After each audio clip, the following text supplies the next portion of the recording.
राम कृष्ण की प्यारी गैया सारे जग की माता है। राम कृष्ण की प्यारी गैया सारे जग। तो जीवन के 3 हिस्से जैसे बीत गए, वो चौथा हिस्सा भजन में बिल्कुल नहीं लगा, प्रपंच ही सूझेगा। तमाम बूढ़ों को देख लो, बचपन से जिनकी साधन भजन सत्संग में प्रवृत्ति नहीं है, ऐसे बूढ़ों का बुढ़ापा देख लो। दिन चढ़े तक नाती पोतों को छाती से चिपकाए डोलते रहेंगे। गांव में देखा है, उनकी रेंट पहुंचते रहेंगे नाक। फिर हाथ भी धोने की क्या जरूरत है, तुरंत ऐसे पोंछ लेंगे अपनी धोती गमछा से। उसकी गर्मी भी आती रहती, बच्चे का शरीर गर्म होता है ऐसे। और कब ठंड ठंड बीत जाए, नहा ही नहीं। अरे भाई, अब बुढ़ापे में भजन की क्या जरूरत रहेगी। गोस्वामी जी ने लिखा है मैंने पत्रिका में, गृहपाल हूते अति अनादर। कुत्ते का फिर भी आदर होता, कई बार बूढ़े का आदर कुत्ते जैसा भी नहीं, कुत्ते से भी अधिक तिरस्कार घर वाले कर देते हैं। बचन काहू न भावई, बूढ़े की बात किसी को अच्छी नहीं लगती है। फिर भी मरते मर जाए, मोह छूटता नहीं है। आपको सत्य घटना सुना रहा हूं, एक वैश्य परिवार की घटना है। एक ही लड़का था, एक ही लड़का, और वो इतना अच्छे मतलब व्यक्ति, सज्जन वैश्य के, उन्होंने घर में ज्यादा कुछ था नहीं, पर अपने बलबूते पर लंबी चौड़ी खेती पाती कायम की, बढ़िया मकान बनाया, अच्छे व्यापार भी आगे बढ़ाया, ब्याजखोरी का भी काम किया, और ठाकुर जी की दया हुई, एक लड़का हुआ। एक ही लड़का था, और कोई लड़का लड़की कुछ नहीं, एक ही लड़का था बस। ब्याह होते ही लड़का दुकान पर बैठने लग गया। अब लड़के बहू दोनों को इच्छा, क्यों पत्नी तो उनकी मर गई थी, तो दोनों एक ही बात, बस वो बहू फूटी आंख नहीं देखती बुढ़े को, बोले ये बुढ़ा है, यहाँ घर में पड़ा है, ये मरता भी नहीं है, यहां से जाता भी नहीं।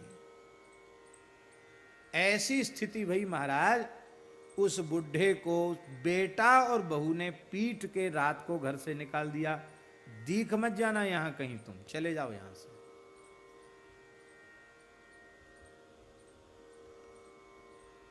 अब ऐसे समय पर संतों की याद आती है। उसे हमारे पूज्य गुरुदेव भक्तमाली जी की याद आई। वो स्टेशन में बैठकर, ट्रेन में बैठ करके आया मथुरा, और मथुरा में जहर खुरानी गिरोह का कोई व्यक्ति ऐसा मिल गया। उसने कहा बाबा भूखे कुछ खा लो, तो पकौड़ी खिलाई।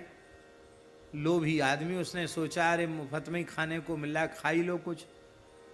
पकड़ा पकोड़ा भजिया खाया, खाते ही बस बेहोश। लोटा सोटा और जो थैला में कुछ रुपया उपया लाया होगा, हैं,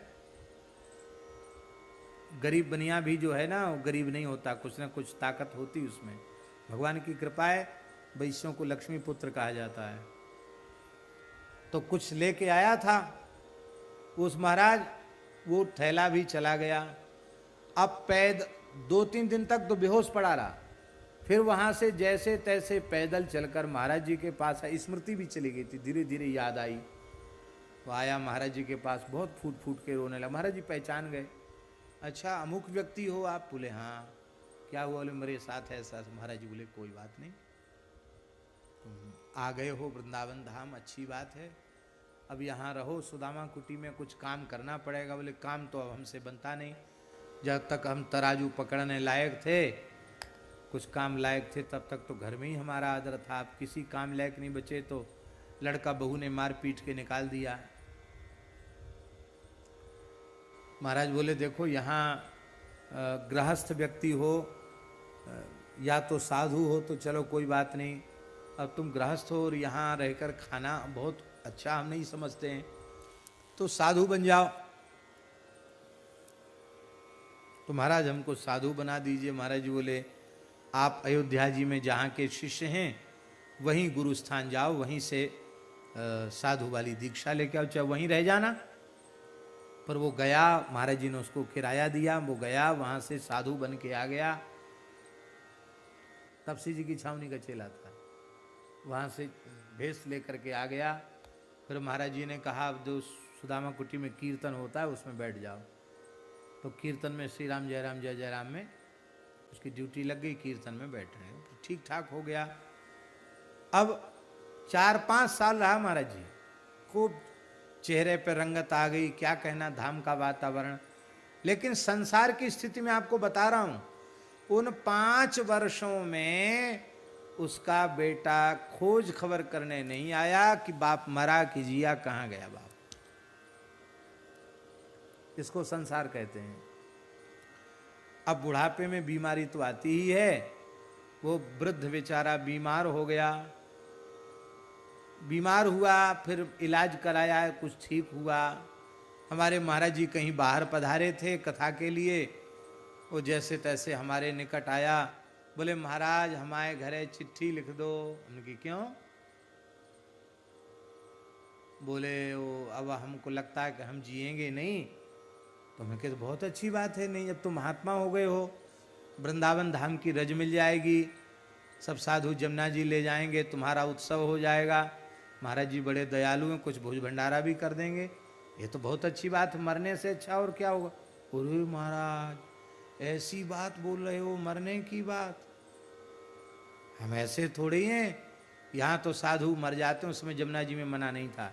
बोले यहाँ कोई साधु मर जाता है तो उसको ले जाते जमुना जी, बालू बांध के जमुना जी में डुप कर देते हैं, जल समाधि को बोला डुप कर देते जमुना जी में। अब कुछ नहीं होता उनका क्रियाक्रम, खाली जमुना जी में डुबा देते हैं, ले जाते हैं। हम ऐसे थोड़ी हैं, हमारा खेत है, हमारा मकान है, हमारी दुकान है, हमारे लड़का है, नाती नता हैं, हमारे सब हैं। ऐसे थोड़ी हम रास्ता चलते मर जाएंगे। हम मरेंगे तो घर जाके मरेंगे। मैंने कहा हमको याद है 4-5 साल पुरानी बात, जब तुम रो रहे थे कि वैसे मार के भगाया और तुम्हारी खबर लेने नहीं आया, अब तुम वहां मरने क्यों जाना चाहते हो? बोले हमारा हाथ कपता है, नहीं तो हम ही चिट्ठी लिख देते, आप लिख दो। मैंने कहा पाप लगेगा, वहां मर जाओगे तो हमें पाप लगेगा। बोले वो जिम्मेवारी हम अपने ऊपर लेते हैं, आप तो लिख दो पत्र। मैं कहा ठीक है, जैसा जैसा उसने बोला हमने पत्र लिखा। पत्र गया, पोस्ट कार्ड था इसलिए तमाम लोगों ने पढ़ लिया। तो बेशरमाई, कितना बेशरम होगा कोई, लड़के को आना पड़ा, आया तो ले गया, 3 व्हीलर में बिठा करके उनका सब सामान बटोर के उनको बिठा के ले गया। घर पहुंच के तीसरे दिन राम नाम सत्य है। वृंदावन की रज मिलती कितना बढ़िया होता है, लेकिन कहां है भाग्य में। हमको इस घटना से बड़ी पीड़ा हुई। हमने कहा महाराज जी इतने दिन कीर्तन करने के बाद भी यहां मरने की बात नहीं, संतों में प्रेम नहीं जगा, वहां क्यों गया? महाराज जी बोले पंडित जी तुम्हें पता नहीं है, बचपन से सत्संग और बचपन से जो भजन करते हैं, जवानी भी भजन सत्संग में जाती है, उन्हीं का बुढ़ापा सुधरता है। नहीं तो जीवन के 3 हिस्सों में व्यक्ति जो करता है वही चौथी अवस्था बुढ़ापे में भी वही काम होता है उससे। प्रपंच जीवन में किया होगा तो मरते समय भजन बन जाए, कोई महान संत कृपा कर दें तो बात अलग है, नहीं तो महाराज मरते मरते लोग प्रपंच करना छोड़ते नहीं है। राम कृष्ण की प्यारी गैया सारे जग की माता